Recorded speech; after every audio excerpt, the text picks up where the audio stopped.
বারিশা হক আর রুবায়াত ফাতেমা তনির কথার লড়াই আর সোশ্যাল মিডিয়ায় একে অপরকে খোঁচানোর লড়াই যেন থামার নয়। একটা সময় এমন খোঁচাখুচি দেখতাম হাসিনা আর খালেদা জিয়ার আমলে। আবারও বিবাদে জড়িয়েছেন অনলাইনের এই দুই খ্যাতিমান ইনফ্লুয়েন্সার। এরপর একের পর এক লাইভে তনি যেন বারিশা হককে রীতিমতো ধুয়ে দিচ্ছেন। তবে বারিশা হককে নিয়ে এই দেশের মিডিয়া পাড়ায় আলোচনা সবসময় হট টপিক। কখনো উদ্যোক্তাদের অভিযোগ কিংবা কখনো রাতের বেলা জিম নিয়ে সবসময় আলোচনায় থেকেছেন বারিশা। আবার কখনো নিজেই দেশের প্রথম আইফোন 16 প্রো ম্যাক্স ব্যবহারকারী হিসেবে ফেসবুকে পোস্ট দিয়ে হাসি ঠাট্টার মুখে পড়েছিলেন বারিশা হক। এর আগে 2023 সালের সেপ্টেম্বরে সাইটের প্রচারণা চালিয়ে আলোচনায় এসেছিলেন সোশ্যাল মিডিয়া ইনফ্লুয়েন্সার বারিশা হক। চলুন জেনে নেওয়া যাক মডেল ও ব্র্যান্ড প্রমোটার বারিশা হক সম্পর্কে। বারিশা হকের পেশাগত পরিচয় একাধারে ব্র্যান্ড প্রমোটার, নৃত্যশিল্পী, মডেল ও উপস্থাপিকা। জীবনের চড়াই উতরাই পেরিয়ে নিজেকে মেলে ধরেছেন শোবিজে, পরিচিতিও পেয়েছেন বেশ।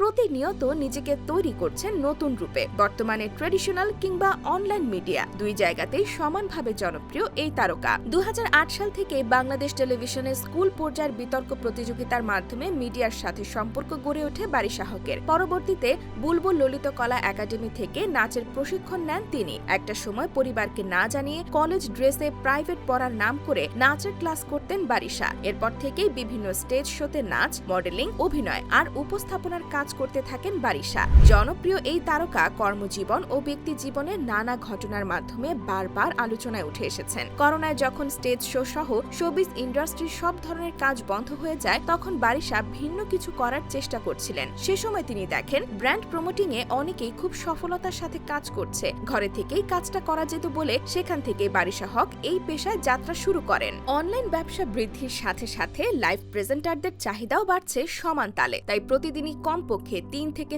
4টি লাইভ করতে হয় বারিশাকে। ঈদ, পূজা, পয়লা বৈশাখের মতো উপলক্ষ বা শীতের মৌসুমে কাজের চাপ বেশি থাকলে দৈনিক লাইভের সংখ্যা দাঁড়ায় 7 থেকে 8টিতে। পণ্যের ধরন অনুযায়ী লাইভ প্রতি বারিশের পারিশ্রমিক 30 থেকে 60,000 টাকা। বারিশ হকের টিমে বর্তমানে 8 জনের মতো কাজ করেন। তার ফেসবুক পেজ ম্যানেজ করা, শিডিউল ঠিক করা, প্রোডাক্ট রিসিভ ডিসপ্যাচ করা, সেগুলো গোছানো, মেকআপ করা, ছবি তোলা সহ যাবতীয় কাজে সাহায্য করেন তারা। ব্যক্তি জীবনে বারিশা হক তার দীর্ঘদিনের প্রেমিক আলভি রায়হান সীমান্তর সঙ্গে 2021 সালের অক্টোবর মাসে বিয়ে করেন। আলভি এবং বারিশা একই বিশ্ববিদ্যালয়ে পড়াশোনা করেছেন। তারা প্রতিবেশীও ছিলেন। পাশাপাশি বাসায় থাকার ফলে ধীরে ধীরে তাদের পরিচয়টা প্রেমে পরিণত হয়। আলভি রায়হান সীমান্ত ঢাকা বিশ্ববিদ্যালয় থেকে স্নাতকোত্তর শেষ করেছেন। বারিশা হক মডেলিং জগতে প্রবেশ করেন 2013 সালে। তিনি ইন্ডিপেন্ডেন্ট ইউনিভার্সিটি বাংলাদেশ থেকে মিডিয়া অ্যান্ড কমিউনিকেশনে স্নাতক করেছেন। এরপর স্নাতকোত্তর করেছেন মালয়েশিয়ায়। বারিশা হক বিয়ের পর প্রেগন্যান্ট অবস্থায় স্টার অ্যাওয়ার্ডের র্যাম্প শোতে হেঁটে